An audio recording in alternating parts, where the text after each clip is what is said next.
작년에 제일 후회하는 게 있다면 학교 수업에 충실하지 못하고 거만하게 그 시간에 몰래 숨어서 뒤에서 딴 공부한 게 정말 지금 생각해보면 선생님들께 죄송스럽고 후회됩니다. 당시엔 그 시간 아껴서 자습하면 수능 대박 날 줄 알았죠. 그래도 어떤 수업 시간이라도 꼬박꼬박 성실하게 다 듣고 언제나 수업 시간에 충실한 친구들도 몇 명 있었어요. 그 친구들이 당장 모의고사 점수는 못 받았을진 몰라도 수능은 잘 보더라고요. 물론 수업 시간에 충실하지 못한 저 같은 친구들의 결과는 선생님 상상에 맡길게요. 감히 내가 뭐라고 훌륭하신 분들을 좋다 나쁘다를 평가하고 가렸던지. 혹시나 이 글 보는 고3님들은 언수회사 과목은 물론이고 그 외 과목 수업에도 열심히 임했으면 좋겠어요. 그 시간에 내 공부하는 거 당장은 뿌듯할지 몰라도 수능엔 정말 0.1%도 도움 안 되거든요. 2012년 6월 20일 장혜진 학생. 안녕하세요. 재밌는 정치, 즐거운 봄, 정치의 지도를 그리자 수능 완성 정치를 맡은 박봄입니다. 선생님 절대 공감합니다. 진짜 혜진이 글 읽으면서 많이 공감했어요. 저도 그런 학생이었거든요. 사탐은 혼자 하면 될 것 같고요. 언어도 혼자 풀면 될 것 같은 거예요. 막 뭐 말씀하시는데 제가 보면 제가 많이 풀면 될 것 같고, 영어는 내가 빨리 단어 외워야 되겠고, 수리는 내 진도에 맞춰서 제가 나가야 될 것 같고, 뭐 그런 학생이었던 것 같습니다. 아마 여러분들도 많이 그러고 있을 테지요. 네, 그게 참 혜진이처럼 이렇게 금방 깨달아주면 좋은데요. 제가 최근에 뭔가 배우는 게 있습니다. 그래서 그게 그 고등학교 때 했던 버릇이 지금도 나오는 것 같아요. 한 7명이 뭐 배우는데 저 항상 제일 뒷자리에 이렇게 해가지고 좀 눈이 잘 안 보이니까 이렇게 거만하게 이렇게 보고 있는 거예요. 예, 제가 좀 그랬나 봐요. 그랬더니 그 선생님 신경이 저한테 쓰이는 게 이렇게 느껴지더라고요. 그럴 때는 조금 자세 좀 고쳐줬다가 아무튼 그러면서 이제 뭔가 이렇게 과제를 하는데 그 선생님이 너무 잘하신다고 진짜 잘하신다고 이렇게 칭찬을 한번 해줬어요. 그랬더니 그다음부터 제 태도가 변하는 거예요. 그래서 막 음료수도 사다 드리고 뭐 미리 가서 이야기도 하고 제가 그랬습니다. 그러면서 느낀 거는 학생들이 그 선생님을 존중하는 태도도 정말 많이 필요하고요. 또 하나는 그 선생님이 학생에 대한 그 칭찬 그리고 관심을 갖는 것도 정말 중요하다는 생각을 했습니다. 어떤 것이 선행되어야 하는가는 다른 것 같아요. 선생님이 칭찬과 관심을 보여주면 여러분들이 정말 선생님을 믿고 따를 수도 있고, 여러분이 먼저 믿음을 보여주고 믿고 따르면 선생님이 여러분에게 관심과 칭찬을 보내줄 수도 있습니다. 아무튼 지금 여러분의 편, 그리고 여러분이 열심히 이용해야 될 사람은 다름 아닌 여러분들의 선생님입니다. 정말 믿고 의지하고 따르셔야 합니다. 혜진님 말이 진짜 진리인 것 같아요. 그래서 이렇게 읽어드렸습니다. 여러분, 오늘 이 시간 선거 계속해서 나가는데요. 여러분, 8의 문제를 풀 수 없을 것 같기도 한데 풀 수 있을 것 같기도 하고, 아무튼 여덟 번째 테마 민주정치와 선거 2의 문제를 찜해준 학생들을 먼저 소개하겠습니다. 보여주시죠. 테마 8 민주정치와 선거 민주정치와 선거 두 번째의 1번 문제를 찜해준 학생은 서강대 정외과 13학번 이순혁. 2번 문제는 JW 메리어트 호텔, 딱 이 호텔이 제일 좋은가 봐요. 객실부 김진솔. 4번 문제는요, 어떤 일이든 성공할 김나슬. 6번 문제는 반드시 낸다, 좋아라. 8번 문제는 어제보다 나은 오늘을 달리는 은희가 찜해주었습니다. 네, 여러분, 네. 민주정치와 선거, 이번 시간, 다음 시간까지 해서 이제 4시간째 계속, 3시간째 4시간 이렇게 이어가겠습니다. 오늘 이 시간에는요, 여러분 7 민주정치와 선거에서 남겨진 문제 5문제, 6문제가 되네요. 지난 시간에 반만 풀다 말았으니까. 예, 6문제 풀고, 그리고 8로 이렇게 넘어가도록 하겠습니다. 두 번째 시간인가요? 갑자기 확 헷갈리네. 세 번째 시간 맞죠? 선거 세 번째 시간. 네. 그러면 문제를 보도록 하겠습니다. 네. 여러분 교재 50페이지 4번이에요. 여러분 지난 시간 복습을 한번 해볼까요? 지난 시간 복습을 해볼게요. 선거제도입니다. 선거제도 크게 대표 결정 방식과 선거구 제도로 갑니다. 대표 결정 방식에 4가지 있습니다. 다수, 소수, 비례, 직능. 선거구제도에 소선거구제도, 중대선거구제도 있습니다. 이 모든 게 복합적으로 이와 같이 문제로 출제가 됩니다. 이와 같이 문제로 출제되면 가장 첫 번째로 따져야 될 것은 어떤 선거구제인지부터 찾아봅니다. 못 찾으면 그거는 거의 제시되지 않은 문제예요. 찾을 수 있는 문제는 다음과 같은 이 문제. 선거구 4개, 그리고 의석수 8개. 따라서 한 선거구에 둘. 그래서 보니까 여기 1등, 2등, 1등, 1등, 2등, 1등, 2등, 1등, 2등 해서 이렇게 선거구별로 이렇게 2석씩. 그래서 각 정당별로도 보니까 각 정당별로도 2석씩 차지를 했습니다. 문제 1번부터 풀어볼게요, 여러분. 사표가 가장 많이 발생한 것은 갑 선거구이다. 여러분, 갑 한번 가볼까요? 당선에 기여하지 못한 표가 사표라고 했습니다, 여러분. 갑 선거구에 가보면 여기 3만. 여기 당선에 기여하지 못한 2만 5천. 여기 보시면 당선에 기여하지 못한 15,000. 여기 보면 2만. 그럼 여러분 보세요. 딱 나오네요. 사표가 가장 많이 발생한 것은 갑 선거구에서 3만. 그렇죠. 갑 선거구이다. 맞습니다. 두 번째 볼게요. 갑 선거구보다 병 선거구의 유권자의 한 표의 가치가 더 높다. 한번 해볼까요? 갑 선거구와 병 선거구를 이제 비교하겠습니다. 빨간 거 지우고 좀 할게요. 갑 선거구를 가보니까요. 갑 선거구 전체를 한번 볼게요. 갑 선거구를 딱 보니까 인구를 한번 따져보세요. 그랬더니 갑 선거구의 인구는 10만 명입니다. 그렇죠? 병선거구를 가서 인구를 한번 해보니까요. 15,000명, 15,000명에서 3만 명에다가 2만 5천 명이니까 5만 5천 명입니다. 그럼 여러분 보세요. 거의 성은 보세요. 갑 선거구와 병 선거구의 그 선거구의 크기 차가 2배가 나요. 여러분, 여기 10만 중에 한 표와 5만 5천 중에 한 표. 어디에 가치가 더 크겠어요? 작은 데서 하나가 더 가치가 크죠. 작은 데서 하나일 때 더 가치가 큽니다. 따라서 병선거구에서 가치가 더 크죠. 따라서 갑선거구보다 병선거구의 유권자의 가치가 더 크다? 맞는 말이죠. 맞는 말입니다. 또 볼게요. 3번. 모든 선거구에서 과반수 유권자의 의사가 당선자 결정에 반영되었다. 성원 이거 맞아요? 틀려요? 그렇죠. 맞죠. 과반수. 해보면 되잖아요. 10만 명 중에 7만 명이 당선에 기여한 표. 여기 보시면 전체 중에 과반이죠, 여러분. 과반이 넘죠. 과반이 넘다는 말은 틀렸죠. 과반이죠. 4만 5천이고. 여기 전체 5만 5천 분에 여기 보시면 4만 표가 당선에 기여했고 여기도 보시면요. 5만, 6만, 7만 중에 5만 표가 당선에 기여했고 따라서 과반수 유권자의 의사가 당선자 결정에 반영이 된 거 맞습니다. 각 선거구별로 모두 그런 모습을 보여주고 있습니다. 4번 볼게요. 양당제보다는 다당제를 더 촉진할 수 있는 선거구 제도겠다. 뭐니까? 중대 선거구제, 중선거구 제도니까. 한 선거구에서 2명 이상을 뽑으니까 2등은 작은 정당도 될 수 있고 실제로 보니까 A, B, C, D당이 고루 2석씩 차지했잖아요. 지금 보여지는 것도 다당제의 모습을 보여주고 있죠. 맞는 얘기입니다. 그 다음에 볼게요. 5번.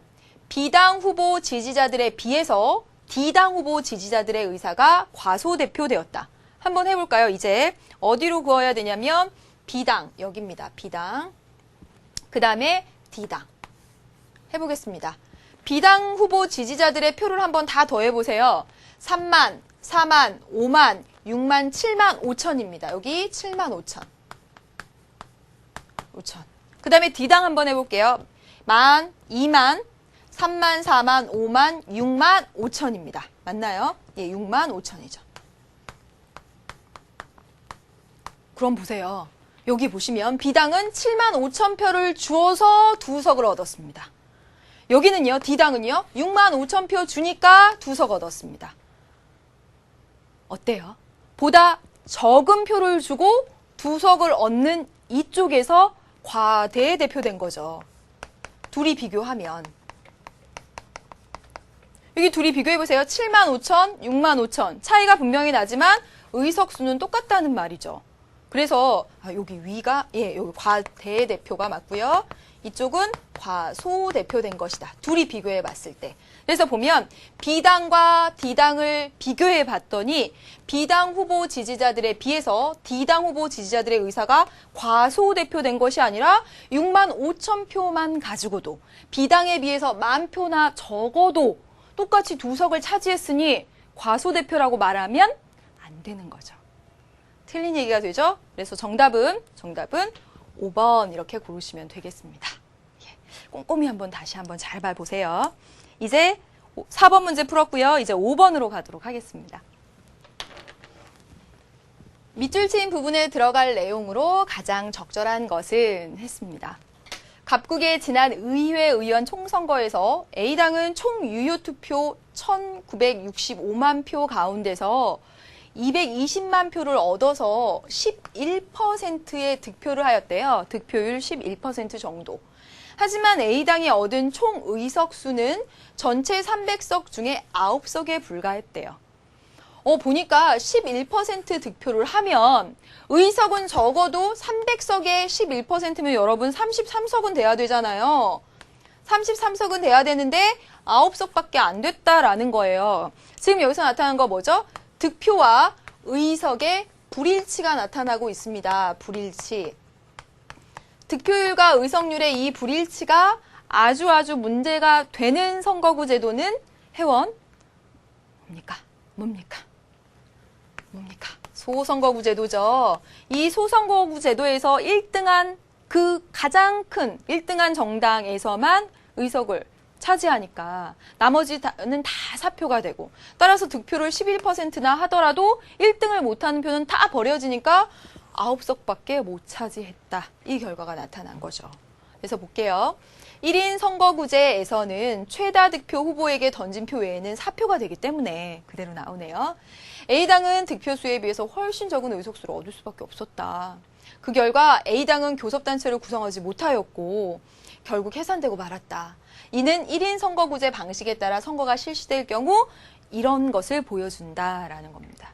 여러분 이 문제는 소선거구제의 문제점 이렇게 찾으시면 되는 거예요. 소선거구제.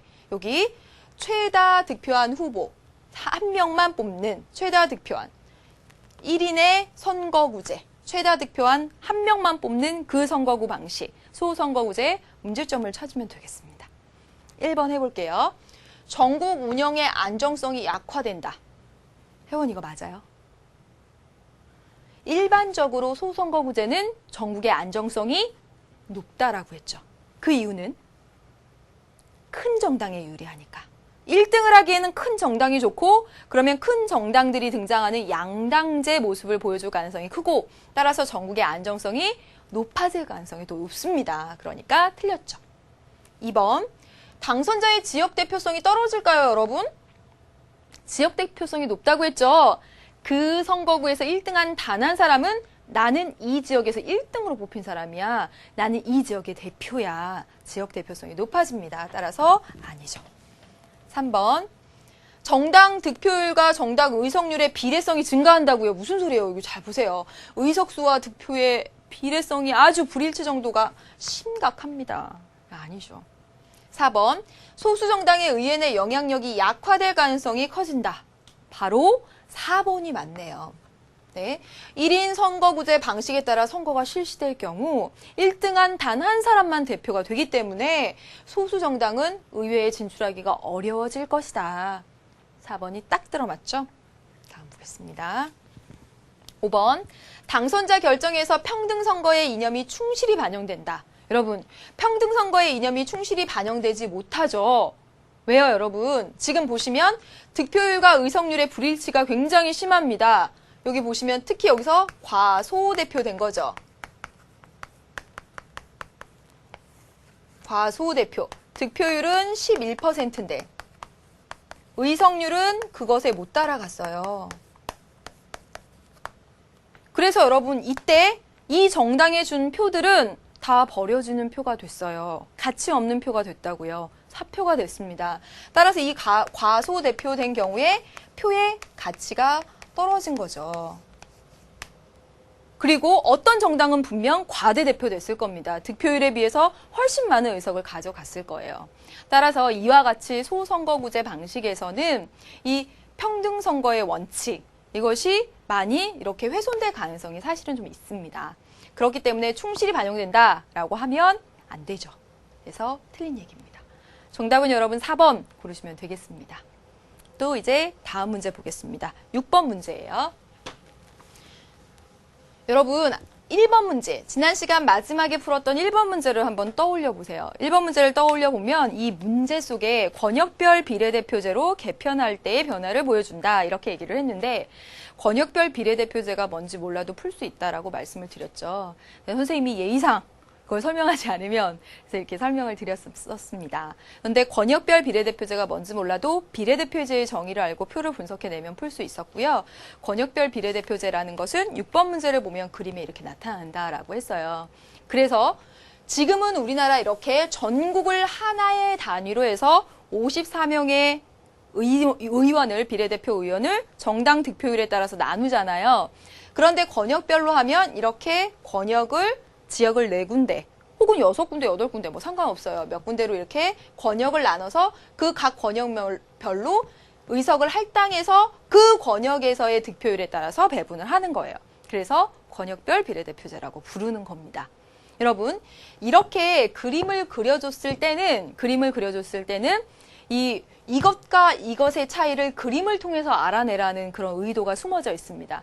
따라서 1번 문제의 권역별 비례대표제와 여기에 이런 권역별 비례대표제의 문제는 좀 차원이 다르고 여기 문제가 훨씬 좀 더 어렵죠. 보겠습니다, 여러분. 가나는 정당 명부식으로 비례대표를 선출하는 서로 다른 방식인데 가는 이제 전국을 하나의 단위로 하는 지금 현행 방식이고 나는 권역별로 이렇게 나눠서 배분을 하는 겁니다. 똑같은 건데 백석을 이렇게 이제 한번 예를 들어서 해볼게요. A당이 20% 지지를 받았어요. 그러면 A당은 20석 이렇게 주는 거죠. 그렇습니까? B당, C당, D당 있는데 여기 D당이 여러분 만약에 3%의 지지를 받았어요. 그러면 이 D당은 여기서 3석을 이렇게 가져가는 것이죠. 그럼 요거 잘 보세요. 이게 바로 전국 단위로 했을 때 얘기입니다. 그래서 작은 정당도 그것에 비례해서 이렇게 가져갑니다. 그런데 이것을 권역별 비례대표제 방식으로 하면 어떻게 되냐면 전국 100석을 이렇게 나눠 가졌던 것을 이제 권역별로 해요. 그래서 이 B권역에서 보면 A당이 19% 차지했다. B당이 21% 차지했다. C당이 몇 퍼센트, D당이 몇 퍼센트. 다 다르겠죠. 여기 A권역에서는 A당이 뭐 30% 차지했다. B당이 12% 차지했다. 뭐 이것도 또 다를 거예요. 그래서 2%에 따라서 2% 득표율에 따라서 이 25석을 나눠 갖는 거예요. 여기서는 여기 받은 요 19%에 따라서 요 25석을 나눠 갖는 거예요. 여기서도 마찬가지입니다. 여기서도 A당이 41%. 그러면 이 41%를 요 25% 이렇게 비율 맞춰 가지고 나눠 갖는 거예요. 달라진 건 권역을 나눈 것만 달라진 겁니다. 그리고 그 권역별로 득표율에 비례해서 여기 25석을 나눠 갖는 것. 이 모습이에요. 그러면 지금 이 가 방식과 나 방식의 가장 큰 차이를 한번 보도록 하겠습니다. 이제 예를 들어서 A당, B당, C당, D당이 있고요. D당은 3% 지지를 얻었어요. 그러면 전국적으로 3% 지지를 얻은 거죠. 그러면 3석을 가져가는 거네요. 여기까지 됐죠, 여러분? 만약에 이 D권역에서 A당이 40%, B당이 10%, C당이 얼마, D당이 그리고 3% 이렇게 얻었다라고 해봅시다. D당이 3% 얻었다라고 해봅시다. 그러면 여러분 보세요. D당 3% 얻었어요. D당 분명히 3% 얻었죠. 25석의 3%는 여러분 몇 명일까요? 100명의 3%는 3명이에요. 그래서 3명 가져갔습니다. 전국 단위로 했을 때는. 그런데 이렇게 권역 단위로 이렇게 나누면요. 25석의 3%는 0.75명입니다. 한 명이 안 돼요. 의석 배분을 못 받을 수도 있다라는 겁니다. 여러분 보세요. 전국 단위로 해서 D당이 3%를 받으면 3석을 가져가지만 그럴 일은 없겠지만 만약에 이 D당이 A, B, C, D 권역에서 각각 3%씩 똑같이 받았다라고 해보세요. 그러면 3% 받은 건 똑같지만 0.75명이 되니까 한 석도 못 받을 수도 있다라는 거예요. 그러면 여기서는 이 3%는 버려지는 게 되죠. 됐습니까, 여러분? 그럼 보겠습니다, 문제를. 1번, 사표 발생의 가능성이 낮다. 여러분 지금 나 방식이 가질 수 있는 장점입니다. 여러분 나 방식으로 가면 사표 발생의 가능성이 낮아집니까? 높아지죠. 높아집니다. 여기서 3%는 3석을 주지만 여기서 3%는 안 줄 수 있습니다. 이게 다 사표가 되죠. 따라서 낮다라고 하는 거 틀렸습니다. 두 번째, 정당 간부의 횡포를 방지하기 쉽다. 여러분 이렇게 했을 때랑 이렇게 했을 때랑 정당 간부의 횡포 정도가 권역별로 하니까 확 낮아지네? 낮아져야지?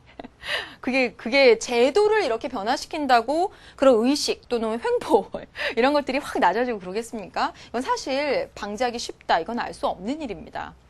아니고요. 3번, 비례대표 당선자의 지역 대표성이 높다. 그렇죠, 여러분.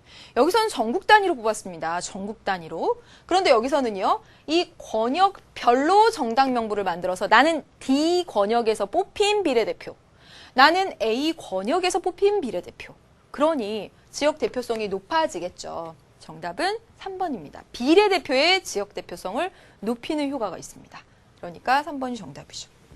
4번, 전국적인 명망가의 당선 가능성이 높다. 여러분 지금 지역을 이렇게 쪼갰는데 전국적인 명망가의 당선 가능성은 여러분 어디서 얘기하냐면 그리고 중대선거구제에서 많이 얘기하죠. 선거구제. 중대선거구제를 이야기할 때 이 특징을 이야기하죠. 그러니까 아니죠. 그 다음에 5번, 정당 득표율과 비례대표 의석률의 일치 정도가 높다. 여러분 바로 5번 선지는 1번 선지랑 사실 같은 거예요. 정당 득표율과 비례대표 의석률의 일치 정도는 여기서 높죠. 득표율 3% 하면 의석 3개 가져간다. 일치 정도가 높잖아요. 그런데 여기서는 D 권역에서 3% 했지만 의석 못 가져갈 수도 있고 B 권역에서 3% 해도 못 가져갈 수도 있습니다. 그렇기 때문에 득표율과 의석률의 일치 정도는 전국 단위로 했을 경우에 더 높아요.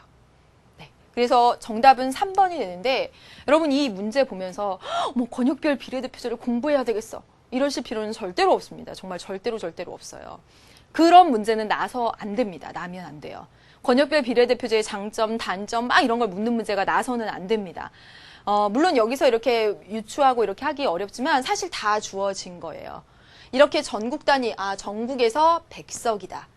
그래서 이렇게 했을 때 이런 결과가 나올 수 있겠구나. 득표율에 의석률이 잘 비례를 하겠구나. 라는 걸 이 그림을 통해서 유추해 내셔야 돼요. 사실은.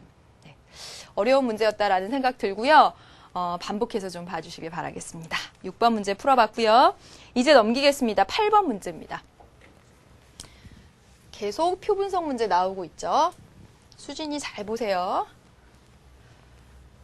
표는 갑국의 지역구 선거 결과를 나타낸 것입니다. 이에 대한 옳은 분석을 보기 위해서 고른 것은 여러분 이 문제에서는 니은 선지가 가장 어렵지 않았을까 그런 생각이 드는데요. 한번 보겠습니다. 일단 여기 보면서 할게요. 문제 나오면 문제 보세요. 중대선거구제를 채택하고 있다라고 했습니다. 먼저 어떤 선거구제 채택하고 있는지부터 찾아야 되겠구나. 하셔야 되겠죠. 선거구는 모두 245개라고 나와 있습니다. 그리고 여기 딱 보니까 친절하게 의석수 245개라고 나와 있습니다. 그러면 이거 이렇게 하면 선거구 245개에서 의석수 245개를 의석수 245석을 선출을 했으니 한 선거구에서 한 명의 대표를 뽑은 것이죠. 1등한 단 한 명. 소선거구 제도죠. 따라서 기억선지 틀렸습니다. 기억은 간단히 이제 젖혀질 수 있는 것이고요. 이 문제가 조금 어렵게 보이는 이유는 총 득표수 그리고 의석 한 석당 평균 획득 득표수 해가지고 정말 엄청난 숫자들이 우리가 잘 읽지도 못하는 숫자들로 이렇게 29만 1000 뭐 이렇게 해가지고 막 이렇게 나오니까 좀 어려워 보이지만 여러분 잘 보세요. 일단 기본에 충실해서 기억선지 지웠습니다. 두 번째 볼게요. 사표의 비율이 가장 높은 정당은 2다라고 했습니다. 이 정당이 사표의 비율이 가장 높다라고 했어요. 어디 봐야 사표가 나올까요, 여러분? 그래서 여러분 니은 선지가 별표라고 했습니다.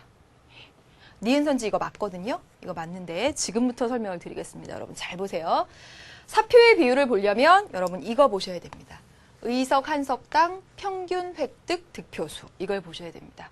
이게 숫자가 너무 어마어마해서 이대로 하면 하나도 이해가 안 되기 때문에 선생님이 이제 다음과 같은 사례 예를 제시하겠습니다. 고민하다가 이 사례를 한번 써봤어요. A당, B당, A당, B당, A당, B당. 6표 얻고 6표 얻고 4표 얻고 4표 얻고 그리고 6표 얻고 4표 얻고 이랬습니다. 지금 소선거구제 상황이에요. 그럼 보세요. 여기 뭐 이게 첫 번째 선거구, 두 번째 선거구, 세 번째 선거구 뭐 이렇게 합시다. 이렇게 해봅시다. 보니까 A당은 여기서 이겼네요. 첫 번째 선거구에서 두 번째 선거구에서 A당 또 이겼네요. 6표로. 세 번째 선거구 보니까 B당이 이겼네요. 그렇죠? 그러면 A당이 2석. 그 다음에 B당이 1석. 이렇게 된다라는 건 아주 쉽죠. 여러분 여기 소선거구제로 하고 있는 거죠. 정당 2개만 있다라고 가정했을 때 소선거구제로 하고 있는 겁니다. 사표가 뭐죠, 여러분? 버려지는 표죠. A당은 당선에 기여하지 못한 게 4표입니다. 그런데 B당의 경우에는 당선에 기여하지 못한 표가 8표나 되죠. 더 사표가 참 많습니다. 그러면 한번 볼게요. 보겠습니다. A당은요, 이 2석을 얻기 위해서 전체적으로 A당이 모두 얻은 표는 14표입니다. 맞나요? 16표네요. 16표입니다. 16표에서 16표를 통해서 2석을 얻었어요. 그렇죠? 그러면 한 석당 8표씩을 득표한 셈입니다. 이렇게 하면 되겠습니까, 여러분? 물론 2석을 차지했고 이건 버려지는 표지만 A당을 지지한 표는 이와 같이 16표가 되고 어쨌든 이 A당 지지와 의석을 이렇게 봤을 때 한 석당 8표씩을 얻은 것이라고 보면 되겠다. 이렇게 해도 되겠습니까? 또 보세요. 이제 B당은 1석을 얻었습니다. B당은 1석을 얻는데 B당이 얻은 표를 보니까 모두 14개입니다. 그럼 보세요. 여기 이제 보겠습니다. A당은 1석을 얻는데 평균 8표씩 득표를 했지만 B당은 1석을 얻는데 평균 14표씩 득표를 했다라는 얘기입니다. 그렇다면 평균 1석당 평균 획득 득표수가 이렇게 많을수록 이 B당처럼 이렇게 많을수록 사표가 많다라는 것을 알 수가 있습니다. 다시요, 여러분, 다시요. A당은 2석, B당은 1석이에요. A당 전체를 지지한 표를 봤더니 모두 16표예요. 16표를 가지고 2석을 냈구나 이렇게 말할 수도 있죠. A당 지지와 이제 환산해 봤을 때 그러면 한 석당 8개인 셈이다. 그런데 B당은 1석을 얻는데 14. 그래서 평균 의석당 평균 획득 득표수가 이와 같이 클수록 사표가 많다라는 것을 의미한다라는 것입니다. 그럼 보겠습니다, 여러분. 여기 쭉 보시면요. 이 2당을 한번 보세요. 2당은 1석을 얻기 위해서 어마어마한 표를 얻었다는 거죠. 다시 말하면 나머지 모든 표는 2등, 3등 이런 걸로 버려지고 1등한 게 몇 개 안 된다는 거예요. 1등한 게. 예. 그래서 요 얘기입니다. 이걸 보고 사표가 많다라는 것을 확인할 수 있다는 거죠. 여기 아주 간단한 사례로 한번 보았고 그래서 2당이 사표가 많을 것이다 까지 이렇게 연결을 시켜봤습니다. 어려울 수 있는데 실제 사례를 보면서 한번 해봤더니 그렇죠. 그래서 니은 맞는 얘기입니다. 다음 볼게요. 디귿.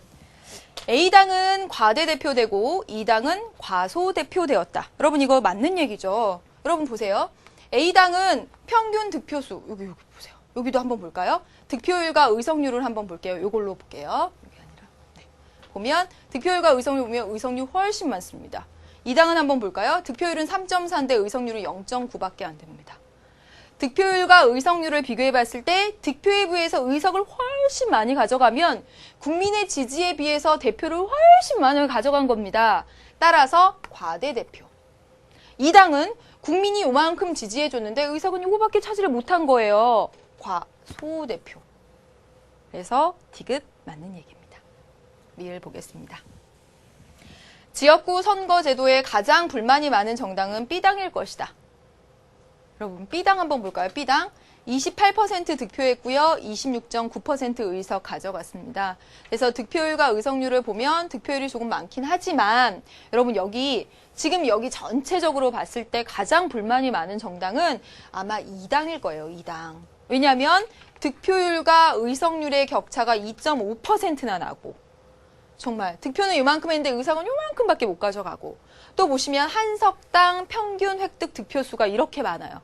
다시 말하면 획득은 했는데 득표를 하긴 했는데 모두 2, 3등으로 또는 이렇게 해가지고 다 그게 버려지는 표가 되고 사표가 굉장히 많았다는 것을 보여주기 때문에 가장 불만이 많은 정당은 B당이기보다는 2당일 가능성이 큽니다. 그래서 여러분 리을 틀렸죠.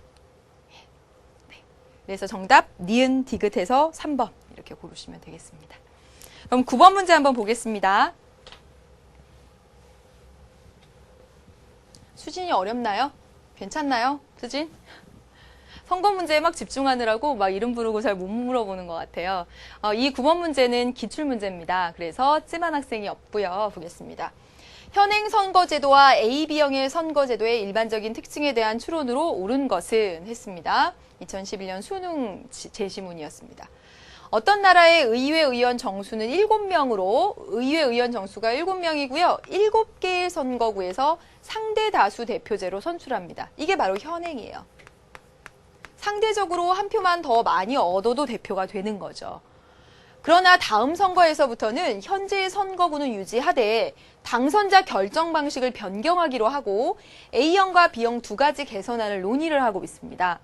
그래서 보니까 A형과 B형 모두 당선의 최소 조건으로 유효 득표율 40% 플러스 한 표 이상의 득표 이렇게 해서 조건을 주었습니다.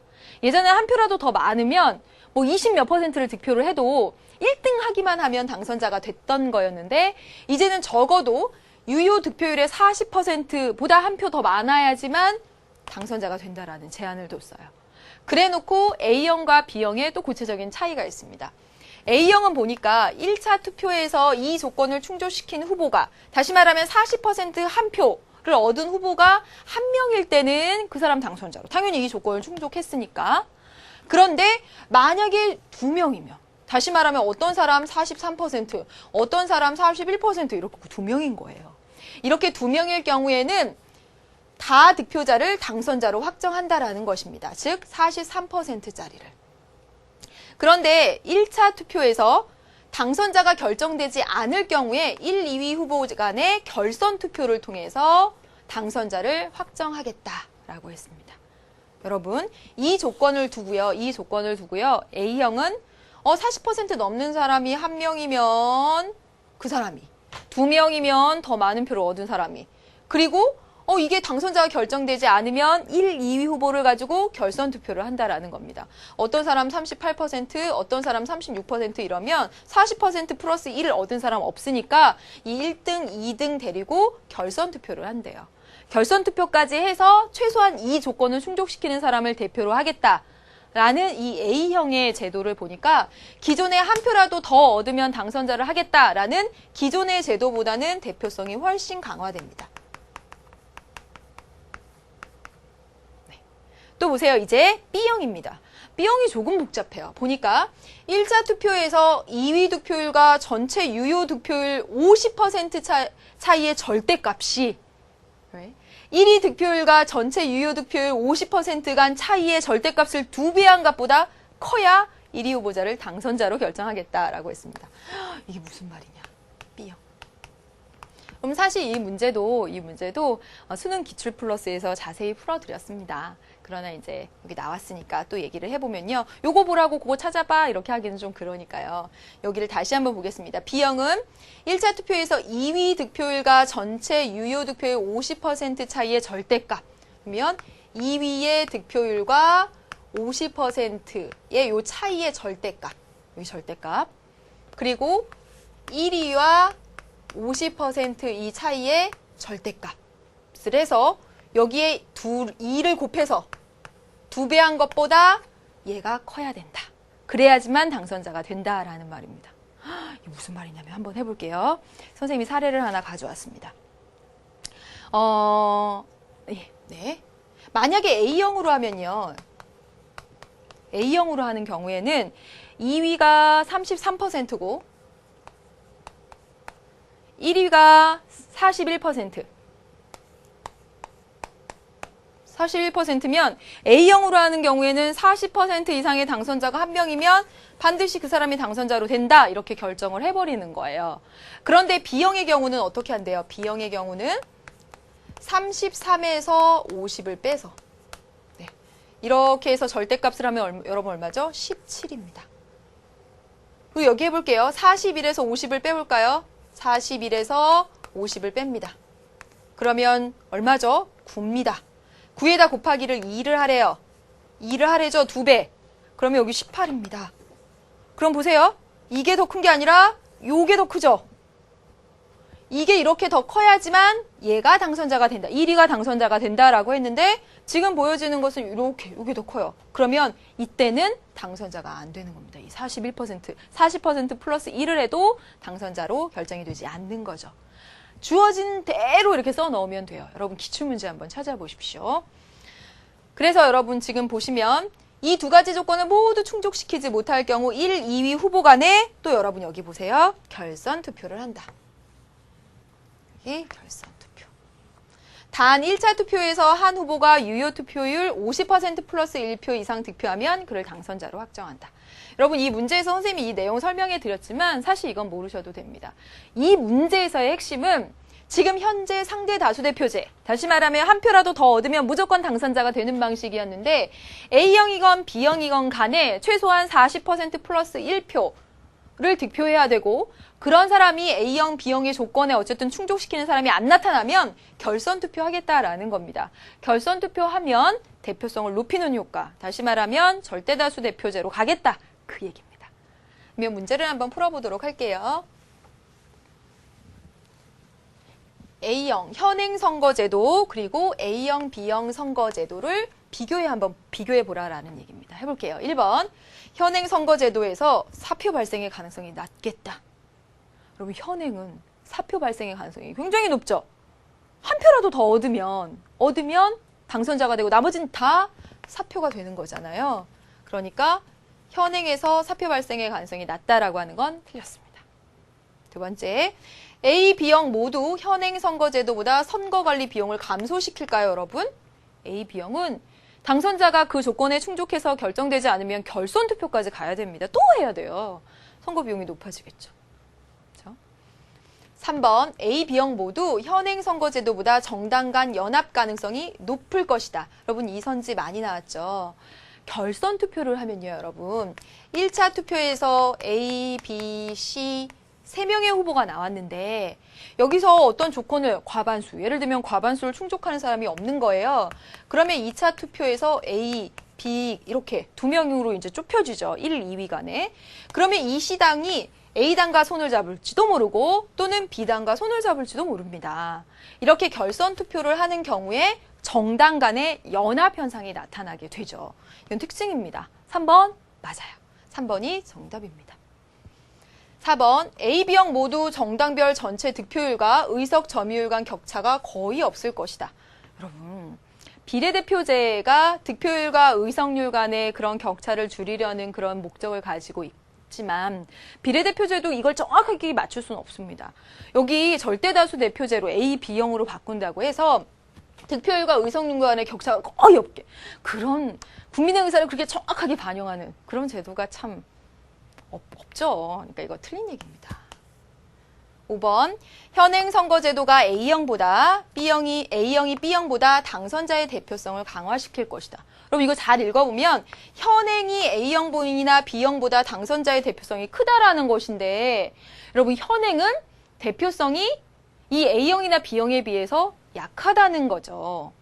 A형이나 B형으로 바꾸는 이유는 절대다수 대표제 방식으로 바꿈으로써 대표성을 높이려는 그런 의도가 있는 거죠. 따라서 A형이나 B형이 현행보다 강합니다. 현행보다. 따라서 이거 틀린 진술입니다. 정답 3번. 마지막 문제 보겠습니다, 여러분. 네. 그림은 갑국의 총선거 결과입니다. 이에 대한 설명이나 추론으로 옳은 것은 여러분 지역구 의석수가 나왔고요. 지역구 득표율, 총의석수 이렇게 나왔습니다. 그리고 A, B당만 존재하면 무소속은 없다 뭐 이렇게 나왔고 의원 내각제 정부 형태를 채택하고 있다라고 했습니다. 총의석수만 나왔고 선거구가 몇 개인지 안 나왔네요. 여러분 의석수가 있고 선거구를 알아야지만 소선거구제인지 중대선거구제인지 알 수 있는데 선거구 수가 안 나왔으니까 어떤 선거구제인지도 모르겠습니다. 그렇죠? 알겠습니다. 1번. 지역구 선거에서는 사표가 발생하지 않았을 것이다. 보세요. 이 지역구 선거구가 소선거구제인지 중대선거구제인지 모르죠? 지역구 의석수를 한번 지금 다 따져보고 이거 다 따져보면 지역구 의석수가 200입니다. 이거 다 더해보세요. 그러면 여러분 여기 보시면 총 의석수 요거죠? 이거 다 더해보면 300입니다. 210인가요? 예, 210입니다. 210이고요. 맞습니까? 예. 네, 210입니다. 그리고 여기 300입니다. 그러면 지역구가 200이고 그 다음에 비례대표가 총이 300이니까 비례대표가 90석이다 이런 얘기가 되는 거죠. 그렇죠? 네. 그래서 의원 내각제 정부 형태 취하고 있는데 아무튼 보세요. 지역구 의석수가 210인데 선거구 수는 안 나와 있어요. 그러니 어떤 선거구제인지는 모르는 상황이에요. 그런데 소선거구제를 하든 중대선거구제를 하든 어떻게 지역구 선거에서 사표가 발생하지 않을 수가 있습니까? 당선에 기여하지 않은 표가 어떤 선거구제이든 나타나죠. 따라서 발생하지 않았을 것이다 하는 건 절대로 틀렸죠. 다음 보겠습니다. 지역구 수는 210개, 비례대표 의석 총수는 90석이다. 이거 맞았네요. 맞았다라고 할 거예요? 여러분 보세요. 비례대표 의석 총수는 90이 맞죠? 그런데 여러분 보세요. 지역구 수는 210. 이게 틀렸죠. 그럼 여러 번 말씀드렸잖아요. 지금 지역구 의석수가 나왔지. 지역구 선거구 수, 지역구 선거구 수는 여기 안 나왔습니다. 만약에 지역구 의석수, 선거구 수 나왔으면 소선거구제 이렇게 얘기를 했겠죠. 똑같다 이렇게 했겠지만 여기 지역구 수 여기 안 나와 있습니다. 지역구 의석수만 나와 있는 거예요. 그래서 틀렸습니다. 1인 1표제에 따라서 비례대표 의석이 배분되었을 것이다. 여러분 일단은 알 수가 없습니다. 정당에 한 표 던지고 그 다음에 후보에 한 표 던지고 했는지 어땠는지 알 수는 없는데 여기서 한번 유추를 해봅시다. A당 70석이잖아요. 그렇죠? 그러면 여기 총 A당 110석 차지했습니다. 그러면 여기 나머지 40석은 비례대표구나. B당 볼까요? 60석 지역에서 차지했는데 전체 85석이니까 25석이 비례대표구나. C당 보니까 10석이 비례대표네요. 맞죠? 총에서 지역을 빼면 10석이. D당 보니까 총 45석인데 이게 30석이구나. 15석이 비례대표입니다. 그럼 보시면 C당보다 D당이 비례대표는 훨씬 더 많음을 알 수가 있죠. 그렇습니까? 그런데 여기 보세요. 만약에 1인 1표제 방식이었다면 지역구 득표율에 따라서 지역구에 따라서 비례대표를 배분해야 되는 거잖아요. 그렇죠? 1인 1표제였다면 지역구에 따라서 비례대표를 줘야 되는 겁니다. C당과 D당을 한번 볼게요. C당과 D당을 보면 C당의 득표가 D당보다 높습니다. 만약에 1인 1표제였다면 C당이 D당보다 지역구에서 이렇게 많이 받았으면 비례대표도 더 많이 줬었어야 되는데 이 비례대표는 오히려 D가 더 많아요.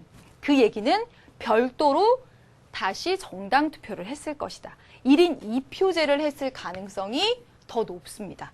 여기서 팍 명확하게 드러나진 않지만 1인 1표제는 아닐 것이라는 거죠. 그래서 이거 틀렸습니다. 그 다음에 볼게요. 4번. 4번 말은 틀린 말입니다, 여러분. 열린 여당이 과반수 의석을 확보하지 못해서 전국이 불안정할 것이다. 여러분 전체 총 300석 가운데 과반수를 차지한 정당은 없죠. 그런데 의원 내각제 정부 형태에서는 과반수를 차지한 정당이 없으면 연립해서 과반수를 만들어서 내각을 구성해야 돼요. 따라서 연립 여당이 과반수 의석을 확보하지 못하는 경우는 발생할 수가 없죠. 연립해서 과반수를 만듭니다. 그러니까 틀린 얘기죠. 그 다음에 보겠습니다. A당은 C당과 달리 지역구 의석 점유율보다 비례대표 의석 점유율이 더 높다. 한번 해볼게요. A당의 지역구 의석 점유율은 210 가운데 70석이고 비례대표 의석 점유율은 90석 가운데 40석입니다. 그리고 C당을 한번 볼게요. C당은 지역구 의석 점유율은 210석 가운데 50석이고 그 다음에 비례대표 의석 점유율은 10석입니다. 그럼 한번 보세요. 이걸 200으로 한번 생각해 보세요. 200으로 그냥 생각해 보면 여기 35% 되나요? 여기 100으로 생각해 보세요. 그럼 여기 40%. 야, 아주 간단하게. 여기 50석입니다. 200으로 생각해 보시면 200에 50이면 25%. 여기 100으로 하면 여기 10% 이렇게 좀 써도 되겠죠. 예, 간단히 보면 다 막 풀이할 필요는 없으니까. 그럼 보세요. A당은 지역구 점유율보다 비례대표 점유율이 더 높습니다. 90석 중에 40석. 그런데 C당은요. 보시면 비례대표보다는 지역구 의석 점유율이 더 높습니다. 그럼 볼까요? 다시 A당은 C당과 달리 지역구 의석 점유율보다 비례대표 의석 점유율이 더 높습니다. 예, 그래서 90석 중에 40석이면 사실 40%도 훨씬 넘는데 간단히 하느라 저렇게 했습니다. 그래서 여러분 지금 이 문제까지 살펴보았습니다. 그래서 정답은 여러분 5번 고르셔야 돼요. 예. 유민이한테 하나도 질문도 안 하고 열심히 풀었네요. 여러분 지금 이 문제에서는요. 어려운 선지가 바로 3번 선지 정도가 어려웠을 거라고 생각이 들고요. 풀이를 했고요. 다음 한 번만 보여주세요. 여러분 이제 다음 시간부터는 테마 8을 하게 되는데요. 테마 8에서는 여러분 뼈대가 3가지입니다. 우리나라의 선거, 그리고 공정한 선거를 위한 제도적 장치, 그리고 선거 문화입니다. 여러분 지금 정리를 해보시면 우리 앞서서부터 계속 선거를 계속 하고 있는데 선거 자체, 선거의 기능과 그리고 민주선거의 사원칙, 그리고 선거 제도들 보면서 선거 제도와 관련된 문제들을 지금껏 보았습니다. 이제 다음 시간에 볼 선거의 내용은 사실 그동안 한 것을 정리하는 것이라고 생각하면 돼요. 우리나라의 선거라고 했지만 지금껏 배운 제도들을 다시 한번 여러분들에게 상기시켜 드리는 정도가 되고 공정한 선거를 위한 제도적 장치 그리고 선거 문화 이런 부분들은 상대적으로 간단합니다. 뼈대를 세우세요. 다음 시간에 뼈대는 우리나라의 선거, 공정한 선거를 위한 제도적 장치 그리고 선거 문화입니다. 그래서 그와 관련된 이야기들도 나누고 문제풀이 하도록 하겠습니다. 여러분 오늘 고생 많으셨고요. 다음 시간에는 테마 8에 있는 문제들 모두 풀어오셔야 되겠습니다. 다음 시간에 만나도록 하죠.